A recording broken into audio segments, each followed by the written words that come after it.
పేద ఇళ్ల నిర్మాణమే తీసుకోండి. గత ప్రభుత్వంలో పేదలకిచ్చిన ఇళ్ల పట్టాలు ఎన్నో తెలుసా? అక్షరాల ఒక 0. గతంలో పేదలకు ఇళ్ల పట్టాలు ఇవ్వాలి అన్న ఆలోచనలు సైతం జరగలేదు. పేదలు ఎలా బ్రతుకుతున్నారు, వారికి మంచెలా చేయాలి అనే ఆలోచనే చేసిన పాపాన పోలేదు ఎవరు కూడా. ఈరోజు మనందరి ప్రభుత్వంలో, మీ బిడ్డ ప్రభుత్వంలో, ఈరోజు మీ జగనన్న ప్రభుత్వంలో నా అక్క చెల్లెమ్మల కోసం మీ జగనన్న పంపిణీ చేసిన ఇళ్ల పట్టాలు అక్షరాల 31 లక్షల ఇళ్ల పట్టాలు ఈరోజు పంపిణీ చేశాం.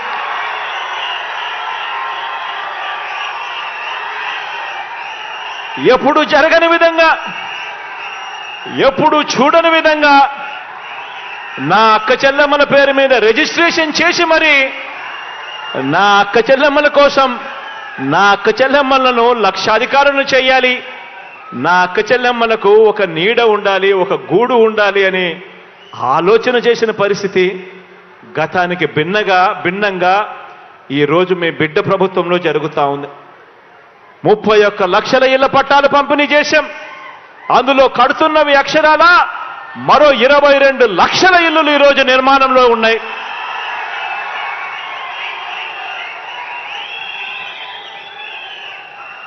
నిజంగా ఆశ్చర్యం అనిపిస్తుంది.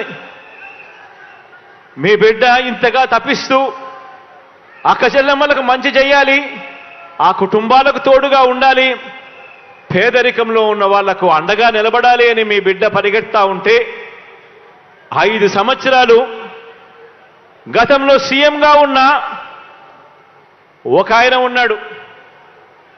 ఆయనకు ఒక దత్తపుత్రుడు ఉన్నాడు.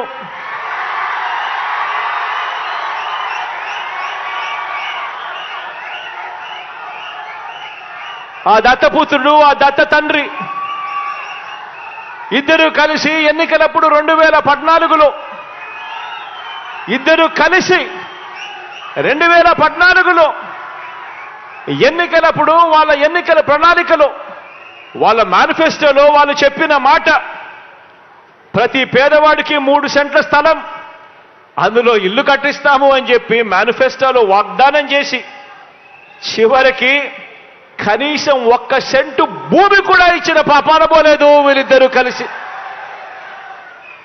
కానీ ఆనాడు మాత్రం ఆ దత్త తండ్రి అక్క చెల్లెమ్మలను, పేదవాళ్లను అడ్డగోలుగా మోసం చేస్తే ఈ దత్తపుత్రుడు ప్రశ్నిస్తానన్న వ్యక్తి కనీసం ఏ ఒక్కరోజు ప్రశ్నించకపోగా కనీసం కేంద్ర ప్రభుత్వానికి ఒక లేఖ కూడా రాయలేదు.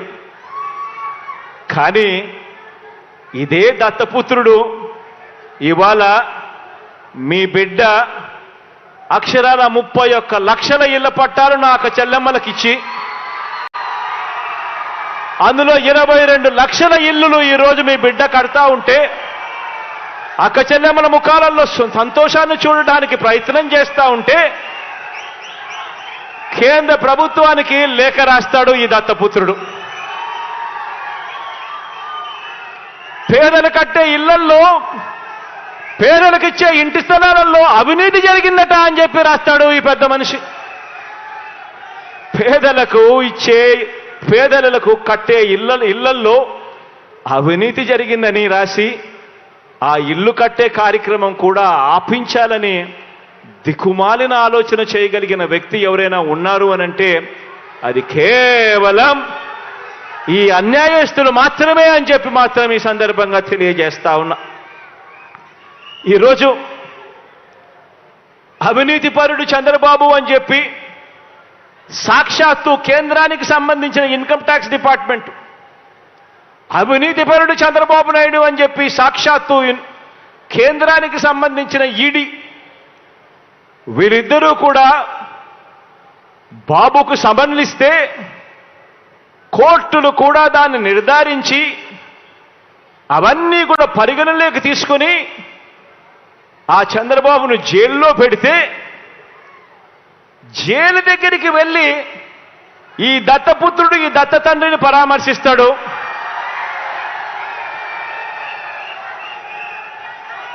పరామర్శించి ఇంత అవినీతిపరుడు ప్రపంచంలో ఎక్కడా లేకపోయినా కూడా ఈ పెద్ద మనిషి చాలా మంచోడని ఈయన సర్టిఫికెట్ ఇస్తాడు.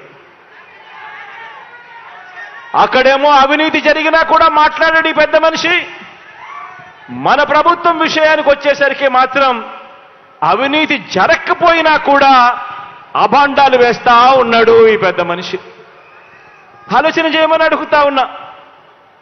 గతానికి ఇప్పటికీ మనుషులకు ఇప్పటికీ తేడా ఏమిటో గమనించమని అడుగుతా ఉన్నా.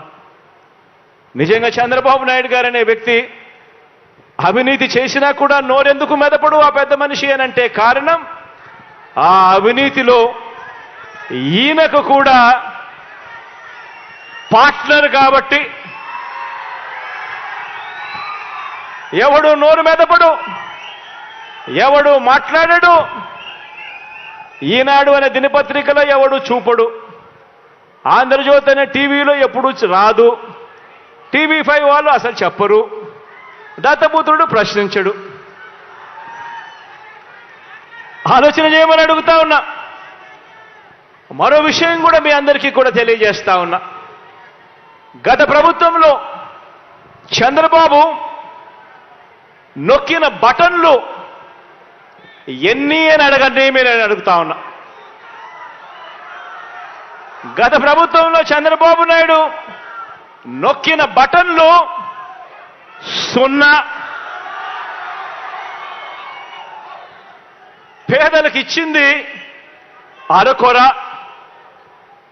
అదే ఇప్పుడు మీ బిడ్డ ప్రభుత్వంలో ప్రతి ఒక్క పేదవాడికి పెన్షన్ కానివ్వండి, ఇతర పథకాలు కానివ్వండి, నేరుగా ఈరోజు మీ బిడ్డ బటన్ నొక్కడం నా అక్క చెల్లెమ్మల కుటుంబాల ఖాతాల్లోకి నేరుగా 2,46,000 కోట్ల రూపాయలు నేరుగా నా అక్క చెల్లెమ్మల కుటుంబాల ఖాతాల్లోకి ఈరోజు పోతా ఉంది. ఎక్కడ లంచాలు లేవు, ఎక్కడ వివక్ష లేదు, ఎక్కడ లంచాలు లేవు, ఎక్కడ వివక్ష లేదు. ఆలోచన చేయమని అడుగుతా ఉన్నా. 2,46,000 కోట్ల రూపాయలు ప్రతి పేదవాడికి కూడా మంచి జరిగిస్తూ ఆ కుటుంబాలకు మంచి జరగాలని ఎందుకు మీ బిడ్డ చేయగలిగాడు, ఎందుకు చంద్రబాబు అప్పట్లో చేయలేకపోయాడు అని చెప్పి ఆలోచన చేయమని అడుగుతా ఉన్నా. అదే రాష్ట్రం, అదే బడ్జెట్, అప్పులు కూడా అప్పటికన్నా ఇప్పుడు మీ బిడ్డ ప్రభుత్వంలో గ్రోత్ రేట్, అప్పుల గ్రోత్ రేట్ తక్కువ. మరి మీ బిడ్డ ఎందుకు చేయగలిగాడు? ఆ 5 సంవత్సరాల కాలంలో చంద్రబాబు నాయుడు గారు ఎందుకు చేయలేకపోయాడు అని చెప్పి ఆలోచన చేయమని మిమ్మల్ని అందరినీ కూడా కోరుతా ఉన్నా. అదే రాష్ట్రం, అదే బడ్జెట్ కేవలం మారిందల్లా ఒక్క ముఖ్యమంత్రి స్థానంలో కూర్చొని ఉన్న వ్యక్తి మాత్రమే మారాడు. ఒక్క వ్యక్తి మారడంతో ఈరోజు 2,46,000 కోట్ల రూపాయలు నా అక్క చెల్లెమ్మల కుటుంబాల ఖాతాల్లోకి నేరుగా వచ్చి పడింది. కేవలం మార్పు ఒక వ్యక్తి మాత్రమే మారాడు. అదే రాష్ట్రం, అదే బడ్జెట్. ఆలోచన చేయమని చెప్పి కూడా కోరుతా ఉన్నా మిమ్మల్ని అందరినీ కూడా. ఆలోచన చేయమని అడుగుతా ఉన్నా మిమ్మల్ని అందరినీ కూడా. అప్పట్లో ఎందుకు ఈ బటన్లు నొక్కే కార్యక్రమం జరగలేదు, ఎందుకు ఇలా 2,46,000 కోట్లు ఎందుకు ఇవ్వలేకపోయారు అని అంటే కారణం అప్పట్లో ప్రతి పేదవాడి ముఖం మీద చిరునవ్వు చూడాలని చెప్పి పాలన జరగలేదు.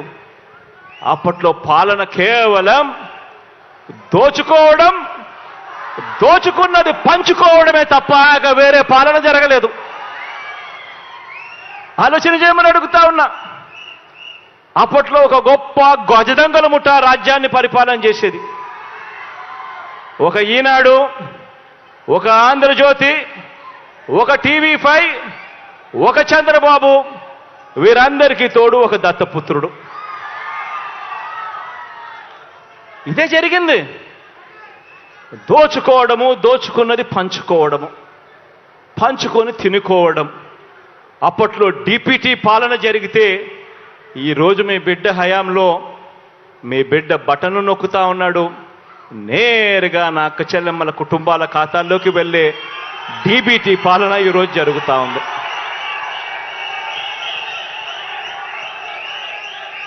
ఆలోచన చేయమని అడుగుతా ఉన్నా. చంద్రబాబు గారు ముఖ్యమంత్రిగా ఉన్నప్పుడు, చంద్రబాబు నాయుడు గారు ముఖ్యమంత్రిగా ఉన్నప్పుడు అమ్మ ఒడి అనే స్కీమే లేదు. ఆలోచన చేయమని అడుగుతా ఉన్నా. చంద్రబాబు నాయుడు గారు ముఖ్యమంత్రిగా ఉన్నప్పుడు అమ్మ ఒడి అనే స్కీమే లేదు. ఈ ఒక్క స్కీమ్ ద్వారా ఈ 5 సంవత్సరాలలో మీ బిడ్డ 44,49,000 మంది నా అక్క చెల్లెమ్మలకు మేలు చేస్తూ అక్షరాల మీ బిడ్డ బటన్ నొక్కడం, నేరుగా 26,000 కోట్ల రూపాయలు నా అక్క చెల్లెమ్మల ఖాతాల్లోకి పంపించడం జరిగింది.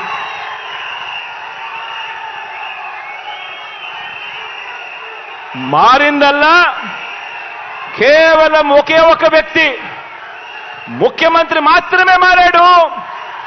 నా అక్క చెల్లెమ్మలకు అమ్మ ఒడి అనే పథకం ద్వారా 26,000 కోట్ల రూపాయలు నేరుగా నా అక్క చెల్లెమ్మలకు వచ్చాయి.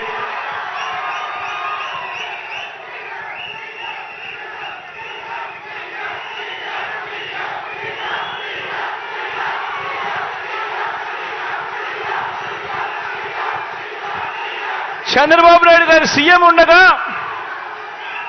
చంద్రబాబు నాయుడు గారు సీఎంగా ఉండగా రైతు భరోసా అనే స్కీమే లేదు.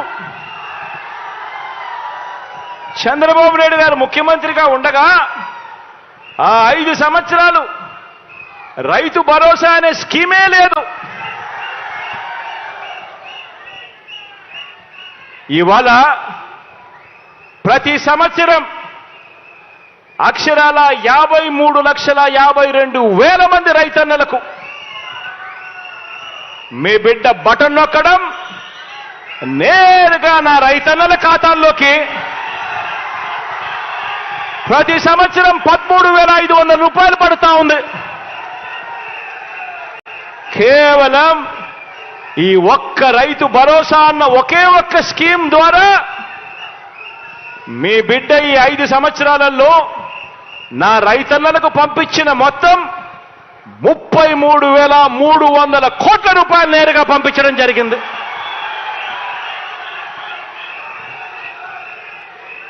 మారిందల్లా కేవలం ఒకే ఒక వ్యక్తి.